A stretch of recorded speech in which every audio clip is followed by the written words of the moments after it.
I'm Vida Morales, and I mostly play drums and I sing, but I've also been writing music for this particular project, King Lobster Crew, for the past, I think, 6 to 7 years. So I moved to Montreal about 10 years ago from New Brunswick, out on the east coast of Canada. It came about that somebody I knew wanted a music teacher at a new high school that they had just built.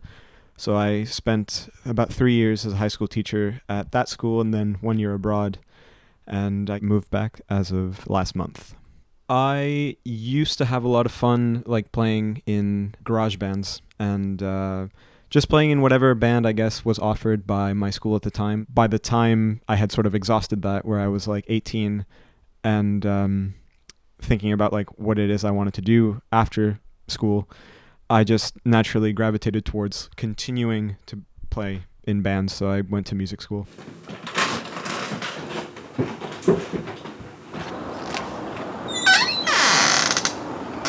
King Lobster Crew is a band that I started almost immediately when I came to Montreal. I had it in my head that I wanted to start like a surf rock band. I was asking all these big jazz players to like be in my surf rock band, and eventually I got enough people to say yes where I could finally do it. I suddenly needed to learn what it meant to be like a good band leader, a good drummer, a good singer, because I would sing and play the drums at the same time, and it was sort of like a testing ground for all the things that I wanted to write. And then the music started to kind of change. It stopped being only surf rock and ended up being a combination of surf rock, jazz, some Latin music, and a few other things, whatever I was interested in at the time, I guess. And then finally, 2017, some semblance of stability happened where I teamed up with an electric guitar player and a keyboardist, and we played as a trio for a bit. Then finally I decided on bass, saxophone, guitar, drums, and me singing. I've always kind of set out to do a bit of a fusion thing, where the fusion that I've settled on is equal parts kind of Latin, a bit of like punk, some jazz, and those are sort of like the three kind of pillars that make up what the music is right now. The Latin American influence in the music comes definitely like from my parents. My parents moved to Canada from El Salvador in the 90s because there was a civil war going on at the time. My dad came over as a refugee. My mom joined him a year later. And my dad used to be a salsa singer in El Salvador in the 80s. And I would have grown up either listening to music that influenced him, music that he would have written, or music that was like just popular in El Salvador at that time. So a whole lot of cumbia and a whole lot of salsa, and sort of between both. But my dad also had a stint playing in a folk band, like Andean music from South America. And that music was kind of frowned upon at that time because of the indigenous sensibilities, because of some of the things that music would have been talking about, or even just as a symbol of indigenous freedom. The government didn't really like that, and he played in a band which got him in trouble, actually. But just the experience that my dad had playing that music and him showing it to me has made its way into the music that I write now. When I was first attending jazz school, one of my teachers at the time told me that to make really good music, you had to appeal to three things. Either people's mind, where they say like, oh, that music's interesting. People's desire to dance, where they're just moving to the music without necessarily saying anything or commenting on it. And then the last one is that you kind of appeal to people's like hearts, like emotional sensibilities, where what you're playing elicits some kind of reaction within them. And I think that since he told me that, I've always tried to like hit on one of those things. But if I can appeal to one of those three things, or two at the same time, or three at the same time, then, I'm doing a good job. In terms of the surf rock influence and the punk influences, that was more a function of how I ended up playing in bands in the first place. I played in a garage band with just three of my high school friends for 3 or 4 years before I came to university for music. There was no reason that I really landed on the surf rock portion other than the fact that when I was living in New Brunswick, there was this local band called the Ray Finkles, and I thought they were really cool. And then I started researching surf rock when I got to Montreal, because I had remembered that I had kind of liked it and that I enjoyed the style. That led me to discover bands that were from Quebec in the style of surf rock, like Les Megatones, Shadowy Men on a Shadowy Planet, that wrote the song which was the theme song to Kids in the Hall, the Surfragettes, who are a surf rock band out of Toronto. The intention of the band, at least when it started, it was more of a chance for myself to practice my musicality, in the sense that it gave me the chance to learn what it means to be a good band leader, or to write arrangements, or to call a rehearsal without wasting everybody's time. Sort of towards the end of the tenure in music school, we had built a group of people that were consistently coming to the shows. Now the considerations, if we're going to keep doing this, is how do we make something that makes a little bit of money so that we can actually afford to be doing this, and not burning midnight oil to play shows and then wake up the next day for whatever day job that we happen to have. I have to make sure that I can get people interested enough to spend their attention, their time, their money on what it is that I do, what it is that we do as King Lobster Crew, so that I can keep doing this stuff, which is why the grant money was a huge windfall for us, where I was going to pay to go into studio anyway. But just having the Canada Council grant takes a lot of pressure off of us in terms of making something new, in terms of paying everybody for their time. Getting the time off, first off, to say, this particular day we're going to have a rehearsal, these particular days we're actually going to go into the studio. That would be the first thing. But then also sort of making sure that the music is rehearsed and sounds the way you want it to. And not to say that I cling onto the music with I want everything to be controlled in just exactly the way that I hear it in my head, because oftentimes when you don't do that, you come up with something that's a lot better than you could have imagined. Things sometimes go wrong, and you can't take it personally, you can't take it out on them. You have to keep a cool head while you're doing this, and you have to stay on budget. If the government's going to give you thousands of dollars to do the particular project, then you can't blow it all on pizza and beer when you're in the studio session. Unless you've put it in the budget where you need a certain amount for pizza and beer.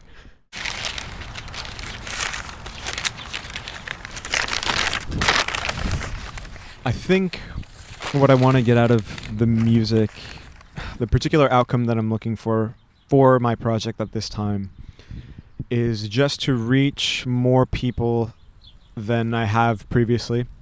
Just to reach people that I think might be interested in the project. More than anything, I just want to see it get made. When I finished music school and I had all these plans of like, you know, trying to take some time to do music full time, irrespective of like, you know, financial considerations, because I was going to just take some time, use whatever money I had to see where it went. And I didn't get to do that because when I wanted to, the whole world shut down because I graduated like in April of 2020. And then I got the offer to be a high school teacher for a while, and I thought that that was like a pretty noble pursuit that was, you know, worth exploring, where I got to teach kids music. Before I knew it, like 3 years had passed, and had gotten to a point where I said I either quit this field entirely and go back to just like writing music, or I'm going to be one of those people that wake up and realize that they've done teaching for 25 years and hated every single minute of it.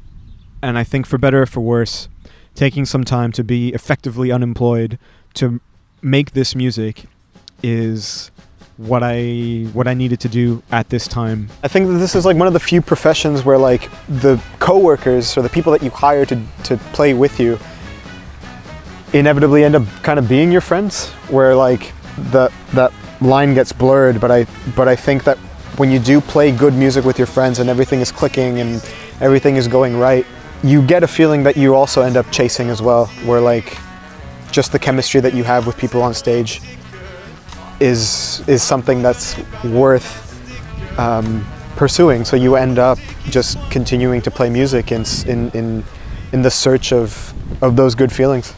I think some of the like emotional challenges of trying to be a musician or trying to be any kind of artist full time is that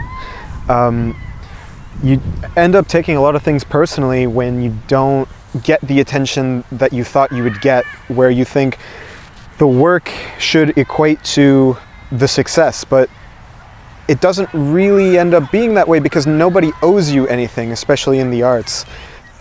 It's really hard to convince people to sort of take a chance on you and what you represent, if you indeed you represent anything at all. But sort of the emotional challenges with it is that like if it doesn't go your way, then you suddenly feel like your stuff is not worthy.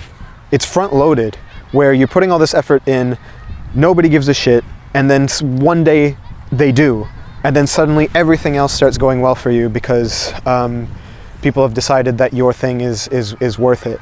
You have to split your brain into like the creative person that's like made the music for the music's sake, and then be this sort of entrepreneurial capitalist person that's like, well, how can I now leverage the attention that this music has gotten me to the best of my ability, to either trade it in for more attention or trade that attention in for money, because you can't eat attention by itself. The attention by itself will never pay your rent.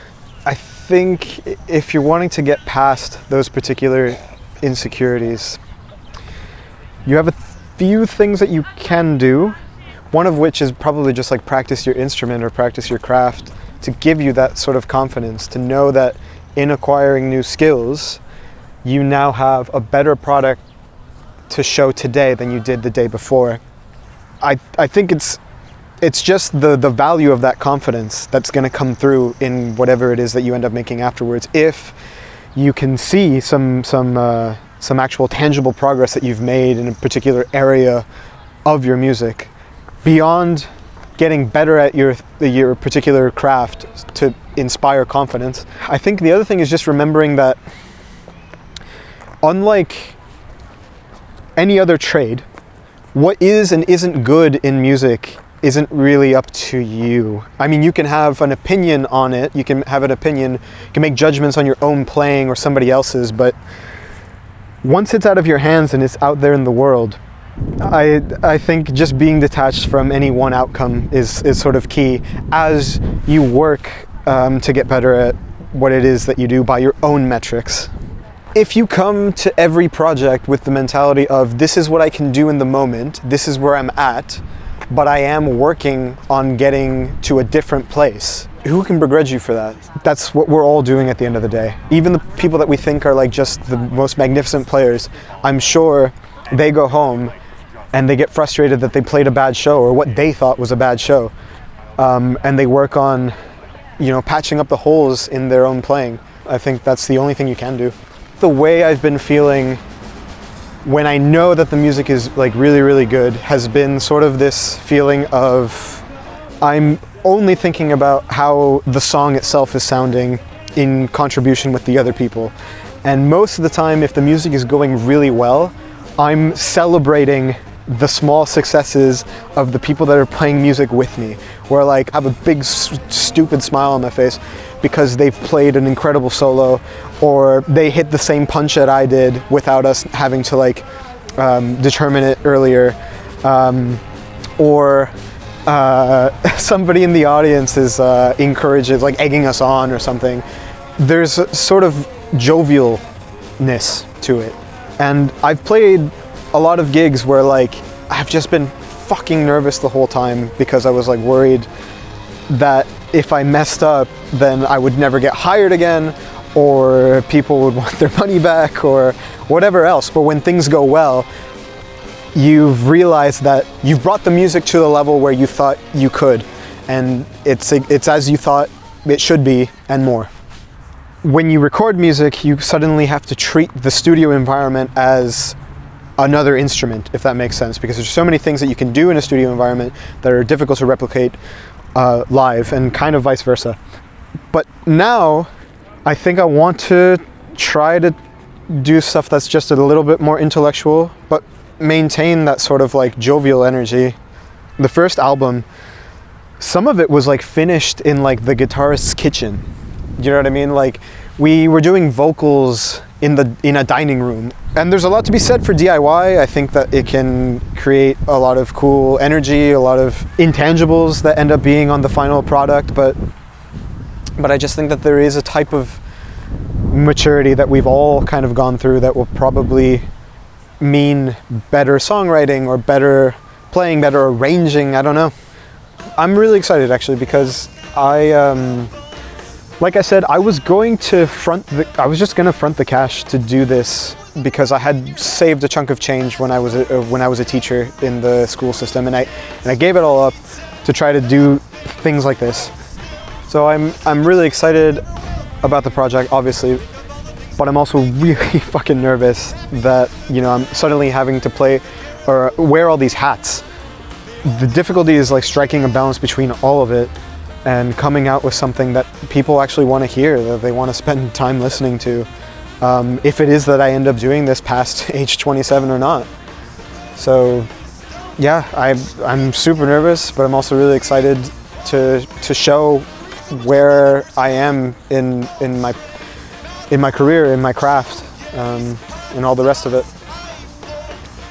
I think the joy will be in the doing, regardless of whether or not this ultimately finds the right people. And if it does find the right people, I'll be all the happier for it, obviously.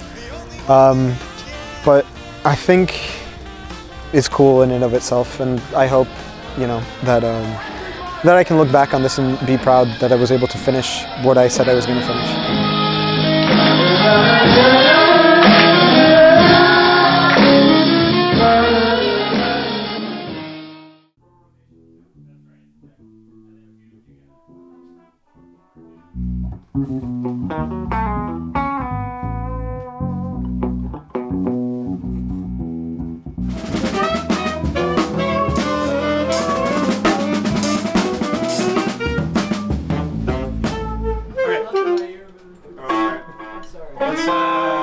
Let's do from the top of Tanker, please.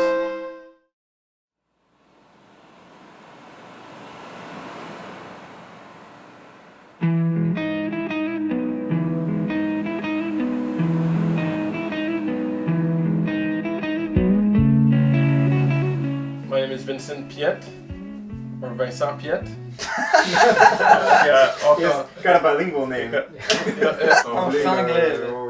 Je m'appelle Vincent Piette, je suis guitariste pour King Lobster Crew. Je suis un des plus anciens membres du groupe, à l'exception du roi mort lui-même. J'ai été impliqué dans King Lobster depuis un peu les tout débuts du groupe. À l'époque, on jouait avec une autre formation complètement, on était juste un trio en fait. Donc on avait guitare et batterie, d'après moi. Puis depuis le début, en fait, la formation a vraiment beaucoup changé. Les instrumentiques se sont ajoutés, on est rendu 5 maintenant. Donc le son du groupe a vraiment beaucoup évolué là, depuis le début. C'est la première fois pour moi que je suis impliqué dans un projet plus rock. Donc d'habitude, je fais dans les groupes un peu plus jazz, blues. Donc c'est un projet qui est un peu différent de ce que je suis habitué de faire, mais j'aime ça, ça me fait jouer un autre répertoire que j'aime.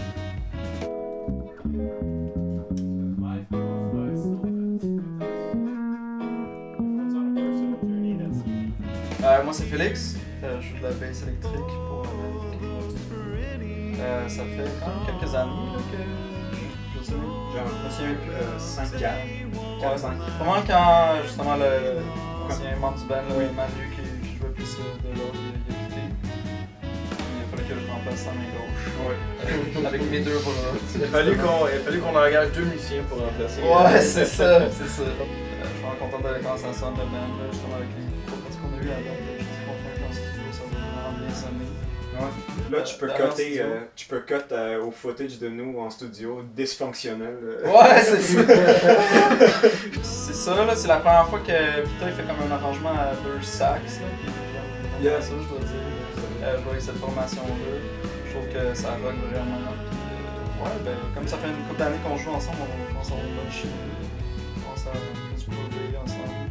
Même si c'est des styles assez variés, puis que je suis pas trop habitué de faire pour le lapin, mais j'adore ça. À chaque début de tune, il faisait un onomatopée différent. Oui. I was always writing it on the sheet. And every time we started the tune, I'm like, Mon nom est Hugo Leclerc. Moi, je joue alto puis soprano, sax. Et c'est la deuxième fois que je joue du surf jazz avec King Lobster Crew. Première fois que j'ai joué avec le groupe, j'ai remplacé Thomas sur la gig parce qu'il pouvait pas le faire. Puis Thomas puis moi, on est des bons amis. Fait que je crois qu'on amène une chimie différente au groupe quand on est ensemble puis tout. Fait que je crois que les 2 sax, ça marche bien. I guess we'll never know. So the next one is Thomas Doblin, playing tenor saxophone in King Lobster Crew right now. When I started in the band, I was knee-high to a grasshopper playing baritone. And the other half of the musicians with Felix that were hired to replace Manu. And, you know, he has very big shoes to fill. But we did our best for some years, and now we have a great sound. A very unique sound, so hopefully the studio recording is gonna go okay. Okay, at the very least. Yeah, just okay. That's what we're reaching here.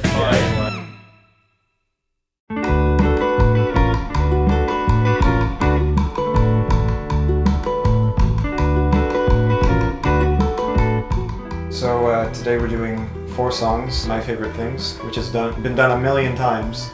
But as an exercise, I just wanted to see what would happen if I took the song and made it worse, basically.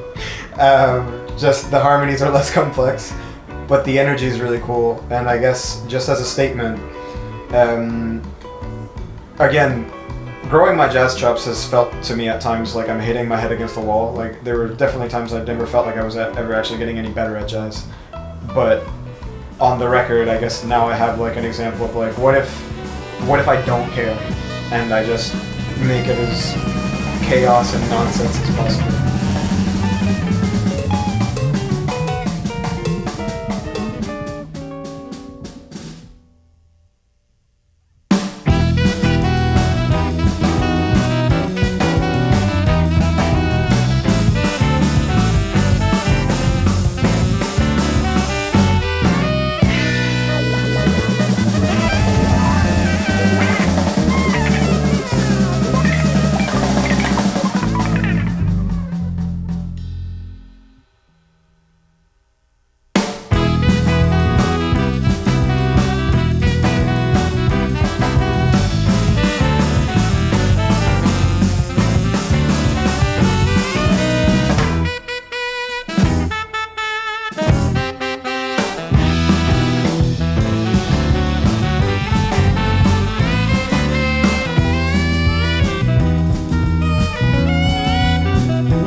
The second one is Monk's Beach. It sort of imagines what it would sound like if Thelonious Monk had a rock band instead. The exercise is sort of exploring what would happen if I just kind of made jazz a bit more raw and sloppy.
Teresa is a tune I wrote after I had a brief romance with a girl in Halifax.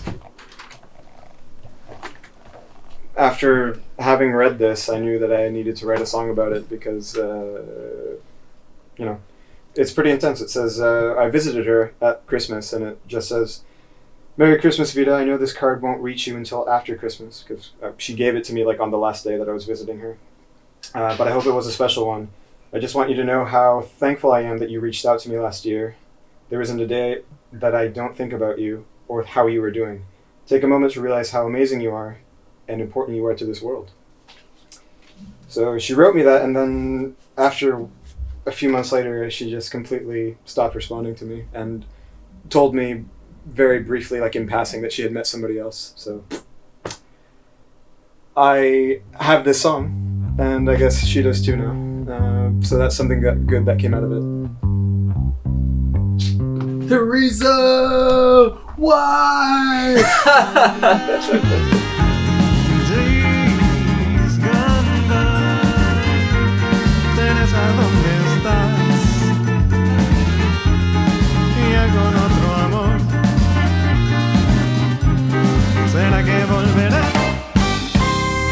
I think for me this time around, what I kind of want to get out of this project is, I think, to show a product that like is reflective of the sort of fusion sound that I think I've been going for since the beginning of the band.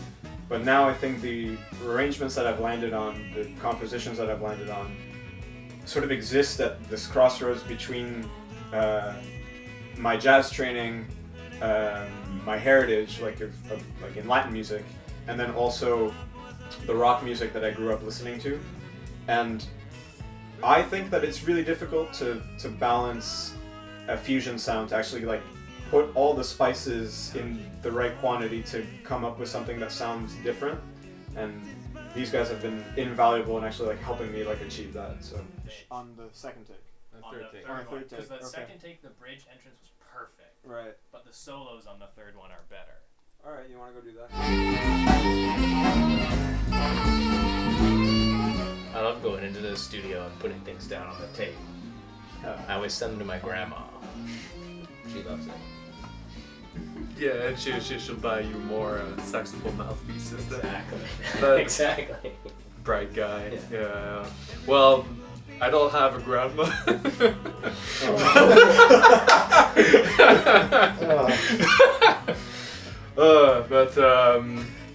Je crois que c'est cool de rechercher le yeah qu'on peut écouter, genre que comme t'écoutes le recording puis tu dis yeah puis que genre que comme tu sais pas trop qu'est-ce que t'es en train d'écouter, t'es comme ah j'ai jamais entendu ça, c'est genre c'est curieux puis comme c'est un bizarre de mélange mais genre j'aime vraiment ça puis je crois que c'est cette curiosité là qui est importante d'aller chercher puis d'accomplir puis le public est très curieux puis est toujours en demande d'avoir quelque chose de différent. Fait que si on est capable d'accomplir ça, ce serait parfait. Ouais. Pour moi, je trouve vraiment que la musique qu'on fait, c'est de la musique qui donne envie de bouger. Puis pour moi, justement, là, d'avoir ça à la base là, en tête, puis d'arriver à jouer ensemble pour que ça grow, puis justement qu'il y ait quelqu'un qui écoute ça, qui aille en bouger. Pour moi, ça c'est vraiment un objectif assez de base là, qu'on devrait atteindre. Ben c'est ça, c'est vraiment d'essayer d'avoir notre son à nous qui est unique, puis qu'on peut reconnaître le band à travers n'importe quelle autre chanson qu'on pourrait écouter. Je pense que si on est capable d'arriver à ça, ça serait vraiment Nous, ça va être notre deuxième enregistrement en studio qu'on fait. Puis la première fois, ça avait été... on était plus jeunes, moins d'expérience au départ. Et en plus, on faisait les enregistrements tard le soir, en plein milieu de la nuit souvent, parce que c'était à ce moment-là que les studios de l'école étaient disponibles. Donc c'était pas le contexte idéal, disons, pour enregistrer. Puis on enregistrait avec un ingénieur qui était bon, mais qui était quand même aussi qui était en apprentissage aussi. Donc je pense que cette fois-ci, là, on fait ça, on va vraiment prendre le temps d'enregistrer comme il faut. On va avoir tout le temps qu'on a besoin pour enregistrer.